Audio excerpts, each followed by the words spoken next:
आप सभी को नवरात्रि की ढेर सारी शुभकामनाएं। माता रानी आप सभी की मनोकामनाएं पूर्ण करें। तो भक्तों, आइए रसपान करते हैं माता कुष्मांडा की व्रत कथा का। नवरात्रि में चौथे दिन देवी को कुष्मांडा के रूप में पूजा जाता है।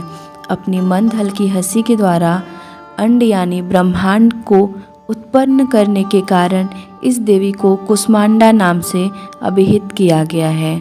जब सृष्टि नहीं थी, चारों तरफ अंधकार ही अंधकार था, तब इस देवी ने अपने इस हास्य से ब्रह्मांड की रचना की थी। इसलिए इसे सृष्टि की आदि स्वरूपा या आदि शक्ति कहा गया है। इस देवी की 8 भुजाएं हैं, इसलिए अष्टभुजा कहलाई। इनके 7 हाथ में क्रमशः कमंडल, धनुष, बाण, कमल, पुष्प, अमृतपूर्ण कलश, चक्र तथा गदा है। 8वें हाथ में सभी सिद्धियों और निधियों को देने वाली जपमाला है। इस देवी का वाहन सिंह है और इन्हें कुम्हड़े की बलि प्रिय है। संस्कृति में कुम्हड़े को कुष्मांड कहते हैं, इसलिए इस देवी को कुष्मांडा कहा गया। कुष्मांडा का वास सूर्यमंडल के भीतर लोक में है। सूर्यलोक में रहने की शक्ति क्षमता केवल कुष्मांडा माता में ही है। इसलिए कुष्मांडा माता के शरीर की अतिक्रांति और प्रभा सूर्य की भांति है, दैदीप्यमान है। इसके ही तेज से 10 दिशाओं आलोकित हैं। ब्रह्मांड की सभी वस्तुओं और प्राणियों में माँ कुष्मांडा का तेज व्याप्त है। अंचल और पवित्र मन से नवरात्रि के चौथे दिन माँ कुष्मांडा की पूजा आराधना करनी चाहिए। इससे भक्तों के रोगों और शोकों का नाश होता है तथा उसे आयु, यश, बल और आरोग्य प्राप्त होता है। कुष्मांडा देवी अत्यल्प सेवा और भक्ति से ही प्रसन्न होकर आशीर्वाद देती हैं। सच्चे मन से पूजा करने वाले को सुगमता से परम पद प्राप्त होता है। विधि विधान से पूजा करने पर भक्त को कम समय में ही माँ कुष्मांडा की कृपा का सूक्ष्म भाव अनुभव होने लगता है। माँ कुष्मांडा आदि व्याधियों से मुक्त करती हैं और उसे सुख, समृद्धि और उन्नति प्रदान करती हैं। माँ कुष्मांडा की उपासना से भक्तों को सदैव तत्पर रहना चाहिए। सुबह उठकर स्नान आदि से निवृत्त होकर सबसे पहले कलश और उसमें उपस्थित देवी देवताओं की पूजा करें। फिर अन्य देवी देवताओं की पूजा करनी चाहिए। इनकी पूजा के बाद देवी कुष्मांडा की पूजा करें। इस दिन सुबह जल्दी उठकर स्नान कर हाथों में फूल लेकर देवी को प्रणाम करना चाहिए।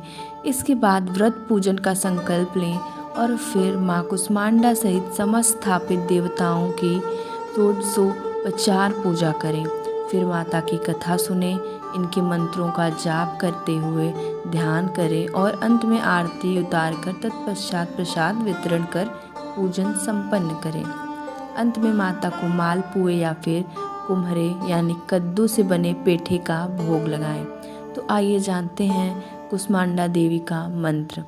या देवी सर्वभूतेषु माँ कुष्मांडा रूपेण संस्थिता नमस्तस्यै नमस्तस्यै नमस्तस्यै नमो नमः। माँ कुष्मांडा को हरे रंग का भोग अति प्रिय है। हरे रंग के फल जैसे मौसमी, अंगूर, शरीफा और हरे केले का भोग माता को लगाया जाता है। साथ ही उन्हें नारियल की भेंट अवश्य चढ़ाएं। कहते हैं कि देवी कुष्मांडा को जो व्यक्ति नारियल की भेंट अर्पित करता है उसकी सभी मनोकामनाएं पूर्ण हो जाती हैं। तो इसके बाद आइए रसपान करते हैं माता कुष्मांडा की आरती का। कुष्मांडा जय जग सुखदानी, मुझ पर दया करो महारानी। पिंगला ज्वाला मुखी निराली, शाकंभरी माँ भोली भाली। लाखों नाम निराले तेरे, भक्त कई मत वाले तेरे। भीमा पर्वत पर है डेरा, स्वीकारो प्रणाम ये मेरा। सबकी सुनती हो जगदम्बे, सुख चाहती हो माँ अम्बे। तेरे दर्शन को मैं प्यासा, पूर्ण कर दो मेरी आशा। माँ के मन में ममता भारी, क्यों ना सुनेगी अर्ज हमारी। तेरे दर पर किया है डेरा, दूर करो माँ संकट मेरा। मेरे कारज पूरे कर दो, मेरे तुम भंडारे भर दो। तेरा दास तुझे ही ध्याए, भक्त तेरे दर शीस झुकाए। जय माता दी।